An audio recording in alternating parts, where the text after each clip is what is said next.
बिस्मिल्लाहिर्रहमानिर्रहीम। अस्सलामुअलैकुम। यहाँ हम बना रहे हैं पेशावर के मशहूर चपली कबाब।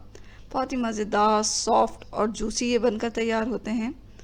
तो चलें इसे बनाते हैं। हमने गोश्त लिया, उसको कीमा बना रहे हैं मशीन के ज़रिए, और मशीन के ज़रिए से कीमा बनाएंगे। साथ साथ हम प्याज और हरी मिर्चों को भी इसी मशीन में से निकाल लेंगे ताकि वो कीमे में अच्छी तरह मिक्स हो जाए। यहाँ अगर हमें 1 केजी गोश्त लेना है तो इसमें हम 1 पाव प्याज और हस्बे ज़ायक़ा के हरी मिर्चें डालेंगे। अगर आप कीमे से ये पेशावरी चपली कबाब बना रहे हैं तो आप एक दफ़ा से चॉपर में चॉप कर लें, और प्याज और हरी मिर्चों को भी चॉपर में चॉप कर लें और अच्छी तरह उन्हें आपस में मिक्स कर लें।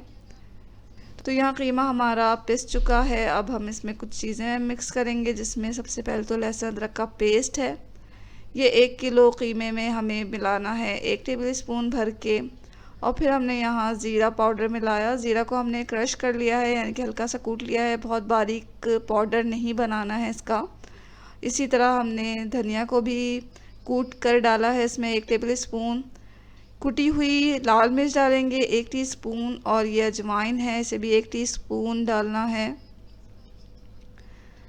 अनारदाना का पाउडर ये हमने बना लिया। अनारदाना को पीस कर छान कर हमने इसमें डाला है, 1 टेबल स्पून डालना है। हस्बे ज़ायक़ा नमक डाल लें।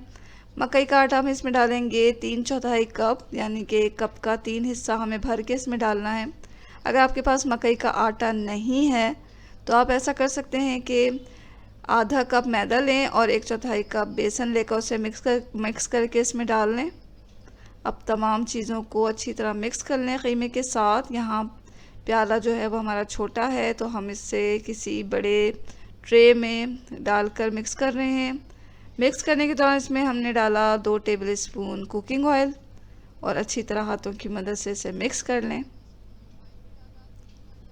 मिक्स करना, अच्छी तरह मिक्स करना बहुत ज़रूरी है ताकि हमारे जो चपली कबाब हैं बहुत ही मज़ेदार तैयार हों। मिक्स करने के बाद आखिर में हम इसमें डाल रहे हैं हरा धनिया डालकर अच्छी तरह इसे भी मिक्स कर लें।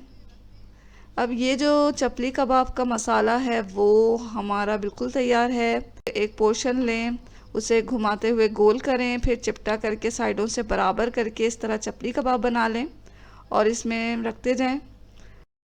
इस तरह जितनी भी आपके डब्बे में गुंजाइश है उतने आप चपली कबाब रखें। दरमियान में प्लास्टिक रखना हरगिज़ ना भूलें, ताकि चपली कबाब जो है वो आपस में चिपके नहीं। अगर आपके पास ये डब्बा नहीं है तो आप तो सादे ट्रे में, स्टील के ट्रे में भी इसको महफूज कर सकते हैं। तो अगर आप जो फ्रेश आप चपली कबाब बना रहे हैं, आप इसमें टमाटर डाल सकते हैं। टमाटर हमें इस तरह डालना है कि उसके बीज और जूसी पार्ट हटा देकर इसके सख्त पार्ट को इस तरह पीसेस करके अपने चपली कबाब के मसाले में मिला दें। फिर चपली कबाब जितने भी बड़े हमें लेने हैं उतना एक पोर्शन लें कबाब मसाले का, उसको गोल करें, हाथों की मदद से उसे चपटा करें और साइडों से बराबर करते हुए कबाब बनाते हुए इसे रखते जाएं।